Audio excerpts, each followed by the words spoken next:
You may be a bit worried if I'm asking what is education for, and if I'm a principal. It's a bit concerning, especially if you were a child in my school. But I think we've heard a lot really about the way that education has moved on, but I would argue in some schools it hasn't moved on at all.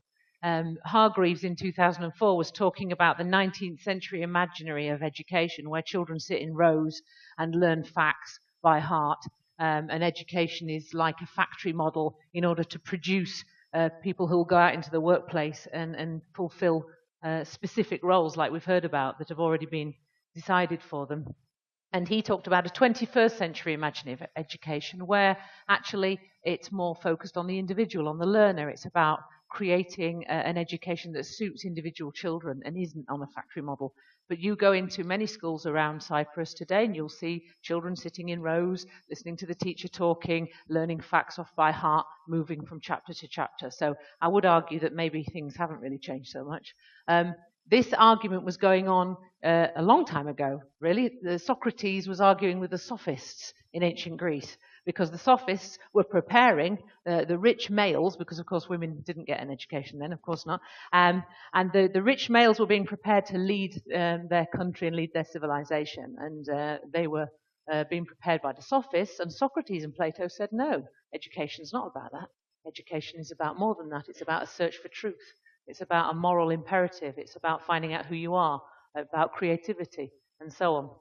So is education utilitarian, or is it actually a search for truth? Montaigne was another one in the 16th century. He said education is about how to lead a better life. He invented the term essay. When children write essays, we think that they have to actually follow a formula and produce an absolute perfect essay to pass an exam. But essay comes from the French essayer, which means to try and to fail. And if you fail, as we've heard from our previous speakers, then that means that you learn more effectively. Hannah Arendt is a modern-day educationalist, and she talks about the fact that all this progressive education is dumbing down, maybe. Are we dumbing down by saying that we should be student-focused? In the 70s, people talk about student-focused education, which seemed to mean sometimes just freedom for children to run around and not actually learn anything. And Hannah talks about we should be transmitting the best that has been ever thought and said. Okay, so yes, there is an argument that some of the things that we do in schools has to be about teaching children facts and things that other people have discovered before them. But we also have to make sure that they are able to be creative and they can bring forward what they think about different thoughts and ideas, and not just learn facts that other people have told them in the past. So I'm arguing that our education, a bit like Ken Robinson was saying, has become outcome-based. It's just all about what we get in at the end, and it's about getting them into the universities because it has been written, the agenda, by the universities and by the employers. So it's about easily measurable aspects of education, preoccupation with examinations of getting into the best schools and colleges. And of course parents want that for their children because they want them to be able to go out and be adults and not still live at home when they're 45, asking them to do their washing for them and not actually having a career. Of course they want that. But as we've heard from other speakers as well, we want people to grow as individuals. We don't just want them to be functional members of society. We want them to have personalities and be interesting and be fulfilled and happy in life. So hopefully this cartoon isn't like you, where if you have children, you're already sending them to private tutors when they're 3 to make sure that they get into Harvard. I would argue that the methodology of this is that we have a lot of rote learning, drilling, private tutors. There's nothing wrong with a private tutor if a child has a particular issue, if they've missed some of the learning, if they've got maybe some sort of special need where they need extra help. But this culture we have, particularly in Cyprus, of going to private tutors so that children can be crammed and drilled in order to get that A and A star, and the didactic teaching, if we continue with that, you get students who get fantastic grades. They've got masters, they've got PhDs, like Ken Robinson was saying, and they're not employable. Okay, they get to university, they crash and burn. They can't cope. They're not independent learners. They can't learn alone. And sometimes they even have health-related issues like stress because all of this pressure from their teachers and their parents. And they're told often that you're very clever. Now, very clever children, it's even worse for them, I would say, because I want to go on to talk about Carol Dweck now. She is a psychologist from Columbia University who talks about mindset. And this idea of mindset is sweeping through education circles, particularly in the UK. A lot of schools are running with this. And she talks about how you can either be a fixed mindset person or a growth mindset person. Now, if you're a fixed mindset person, it's not innate in you, it's the way that you've been brought up. So a child's constantly praised for being clever, so they stop taking risks. Because if you're clever, you take a risk and you make a mistake and you fail, then you've somehow shown you're not clever. And you don't want to do that anymore. And we see in schools very often that very bright children won't take risks, and they're not daring, and they're not creative, and they just want to follow what the teacher says to meet the criteria to get the A star. And we are actually hindering them and dumbing them down. So a fixed mindset person is what they become. And they start to say, okay, I can't do that, so I'm not going to try. There's a challenge there. I'm not very good at it. I can't do my arms in different directions, okay, so I'm not going to do it because I might make myself look stupid, and I can't do that. So they become fixed mindset. They don't like criticism. They don't try in certain areas anymore. They often blame everybody else around them, okay? And then they become parents who blame the schools for the fact that their children haven't achieved. Okay, so and they feel threatened if there are successful people around them. I've always believed, as a principal, I've been ahead a few times, if I interview somebody and they're cleverer than me, I want them to work for me, okay? Because that's fantastic to surround yourself by cleverer people. But often employers and people in the workplace are frightened of other people who are cleverer than them because it might make them look stupid. Growth mindset people say intelligence isn't fixed. Intelligence can be developed. If you have a child in your class and you say, I know that you're only on a grade D now. I know that you think you can't do this particular subject, but I believe that you can. And it's been proved by research that teachers who say that to children, who say you can do whatever you want, and constantly model that for them, they'll have the best success with those children. I had a teacher once working for me in a school in the UK, and I had some complaints from parents because she would come in and say, okay, this is A-level chemistry. Nobody's going to get an A because it's really hard. So that was the way she started. And she just would say to the children, you're not going to get an A. So none of them ever believed they were going to get an A. But what she should have done is said, this is A-level chemistry, it's really hard, and everyone in this room has got the potential to get an A. You know, you're going to have to work really hard, and it's going to be tough, but we'll get there together. That's what the best teachers do. And they learn from criticism, and they go, okay, I can't do that now, but actually, I'm going to work a way around that. I'm going to find a way to do that in the future. I'm going to get back to you on that one when I can work out how to do it. And that's growth mindset. And Carol Dweck argues that we can actually teach children to change their mindset in the way that we teach them. My job is also to teach teachers to change their mindset. And if I have fixed mindset teachers in my school, I need to do something about that because that will have an impact on the children. So this is really exciting me at the moment about this idea about thinking in a different way about education and what we're actually doing with children.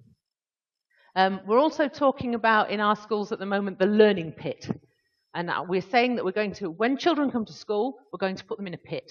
Now, this is obviously concerning some parents who are ringing the welfare department, but it's an intellectual pit. This was created by James Nottingham, and he talks about a constant intellectual challenge. So instead of bringing children to school and saying, okay, today we will learn which is the longest river in the world.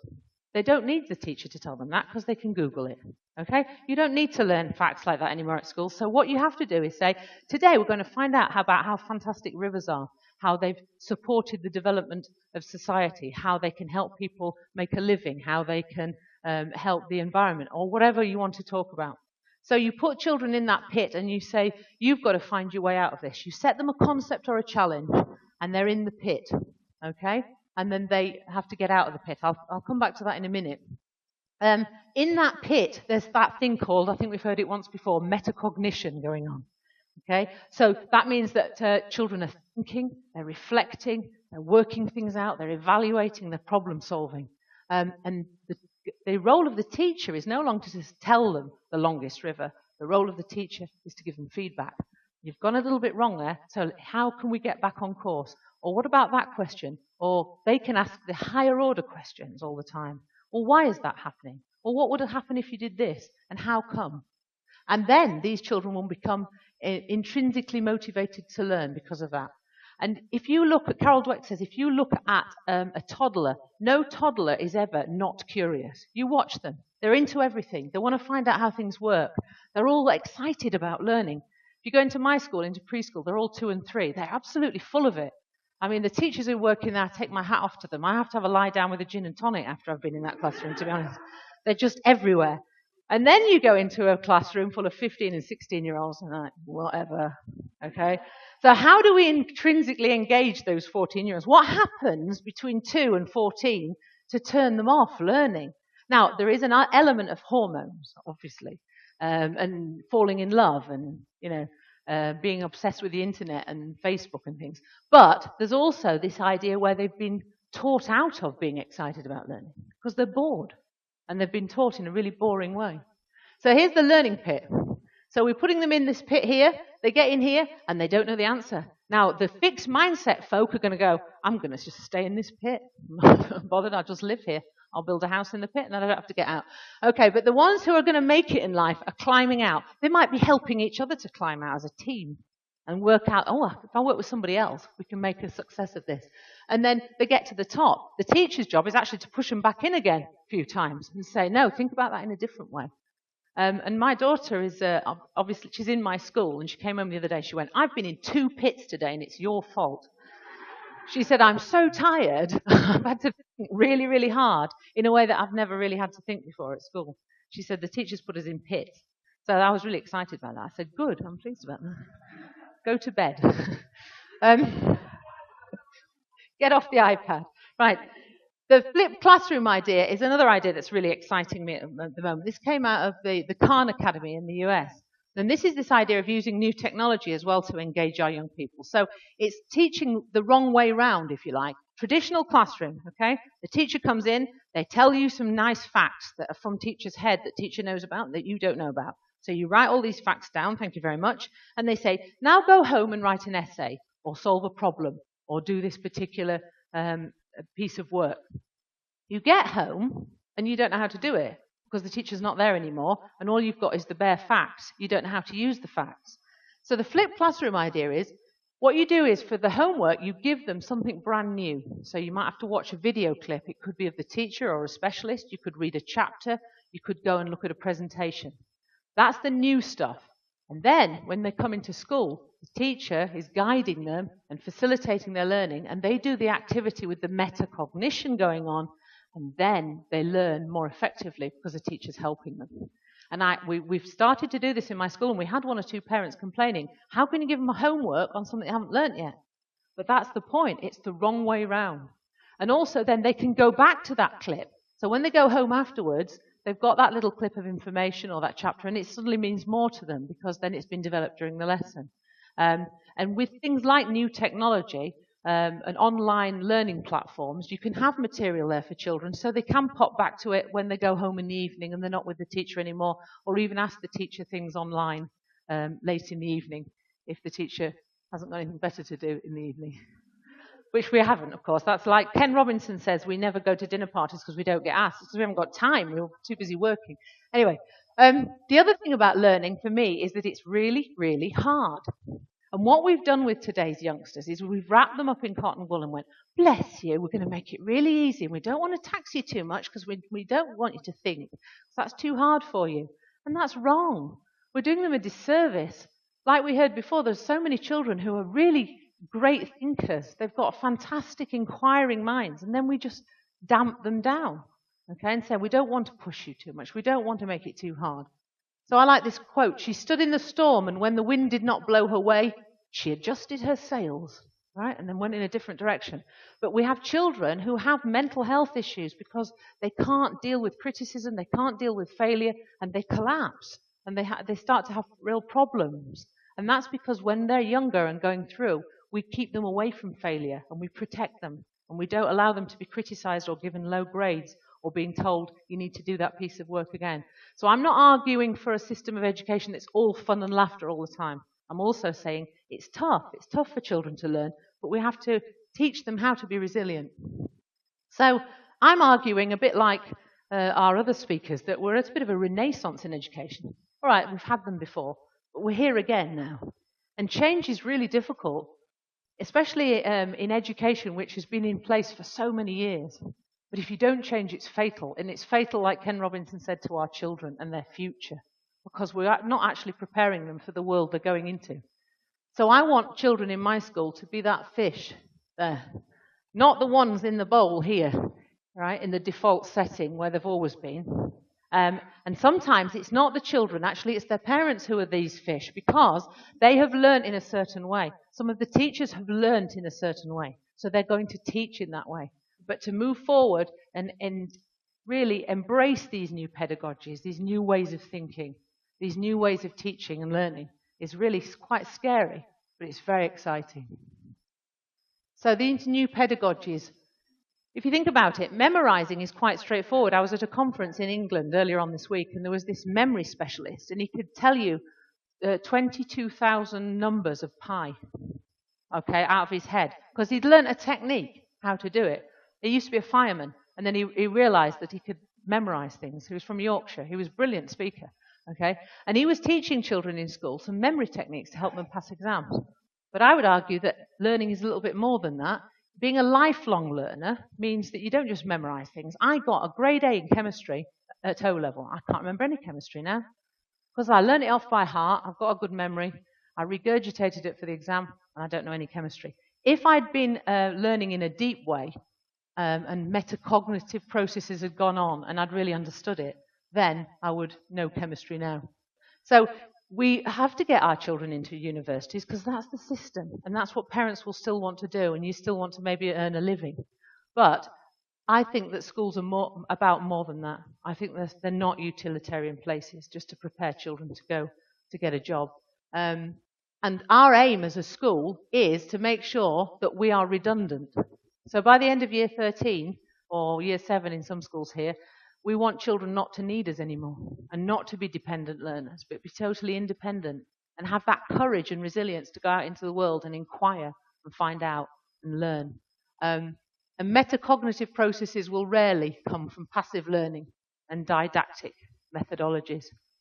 You have to learn to think, and you have to think your way through to becoming a useful adult in the world. And that's what we're trying to do in my school, and it's a bit scary, really. And we do get criticized for it as well, because it's new and it's different. But I really believe in it.